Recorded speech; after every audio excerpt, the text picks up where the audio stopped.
Hello, this is Bruce Maloch, State Senator for District 12, with an update on the coronavirus in Arkansas and a look at the legislative fiscal session. The first positive case of the coronavirus was on March the 11th.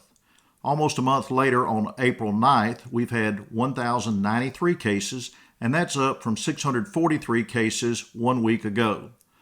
Although the cases continue to increase, we are one of the lowest states of any of our surrounding states on a per capita basis, and we're the lowest state on a hospitalization per capita basis of any state in the South or the Southeast. Let me go over some of the things that the state has done this past week to further limit the spread of the virus.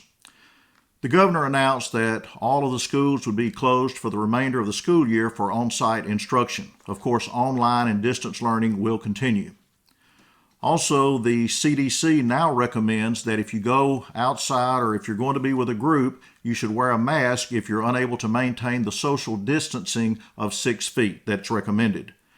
Also, commercial hotels and commercial lodgings are restricted from hosting visitors that are tourists or vacationers from out of state. Business travelers, of course, are still accepted, but we're trying to limit those that are coming in strictly as tourists or vacationers that might bring the virus with them. And some of the modeling that we look at, and of course it changes from time to time, but the modeling that we're looking at now suggests that the peak for Arkansas may be the 3rd or 4th week of April. So we must continue to be vigilant. We must continue to follow the guidelines of the CDC and the Arkansas Department of Health. Let's look at some of the economic issues created by this crisis. First, we'll talk about unemployment. Many have lost their jobs as a result of this, and by the end of this week, we expect as many as 150,000 people to have applied for unemployment since this crisis began. The folks at the Department of Workforce Services have certainly been overloaded, working long hours. I know many of you have been placed on hold. You've maybe been unable to get through when you've called. I would simply encourage you, if you have not yet filed, to do that online. We'll give you a link to that, and I think that'll be the best way to make your application. Some of the business assistance that's out there, one is the Paycheck Protection Program that was a part of the CARES Relief Act that Congress passed. This is a loan program that is based on the payroll, a 1 month's payroll. A company can get up to 2.5 times that, and it can be forgiven if they maintain that payroll for 8 weeks. Now, when it was rolled out on April the 3rd, there were still a lot of problems. The Small Business Administration still had not developed all of the rules, and that continued to be worked out throughout this past week. Most of those are now resolved, and so banks are taking those applications. Many of those have been approved, and some of those loans are already starting to be funded. So you may want to check that out. Also, at the state level, we have a small business bridge loan program administered through the Arkansas Economic Development Commission. The governor added $1 million to that program this past week, and again, we'll also provide a link to that. As we approach April 15th, the normal tax filing deadline, remember that we've pushed that back to July 15th this year, and that's also to give you some relief. The governor also announced this week that the Arkansas Community Foundation has established a COVID-19 relief fund. It already has $2 million in it.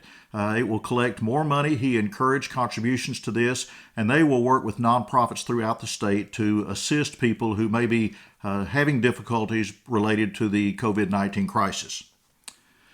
Well, the fiscal session started on Wednesday, April the 8th at noon. The governor gave his State of the State address in the Senate chamber. That's unusual because he normally addresses a joint session of the legislature in the House of Representatives chamber. This year, he addressed the Senate and live streamed those remarks to the House of Representatives who were meeting over at the Stevens Center at UALR. We're doing our best to practice social distancing, most of us are wearing masks, and to take all the precautions that we can. You may remember that the governor a couple of weeks ago cut the budget for the 2020 fiscal year by $350 million. Now he has cut the forecast by $200 million for the 2021 fiscal year. So we have to work that into the budget during the session. We will protect K through 12 education because the state is constitutionally mandated to provide an adequate education. We will also give priority funding to our corrections or our prisons and to the Medicaid budget. Most of the other agencies or departments will only be funded at a 95% level from the budget that the governor originally presented in March 4th before the COVID-19 crisis started. Well, it's been a month since we've had the first case of the coronavirus in Arkansas. It seems like it's been longer. I know that many of you are anxious and some of you are even afraid. But as we approach the Easter weekend, my faith allows me to focus on the resurrection and the hope that it provides. And Scripture also tells us that we're to have a spirit not of fear, but of love. So let's live out our faith by loving each other, by helping each other when we can. And I certainly want to help you. So if there's anything that I can do for you, you can contact me. You can send me a message on my Facebook page. You can also send me an email on the link from my webpage. And in the meantime, be safe, stay healthy, and have a blessed Easter weekend.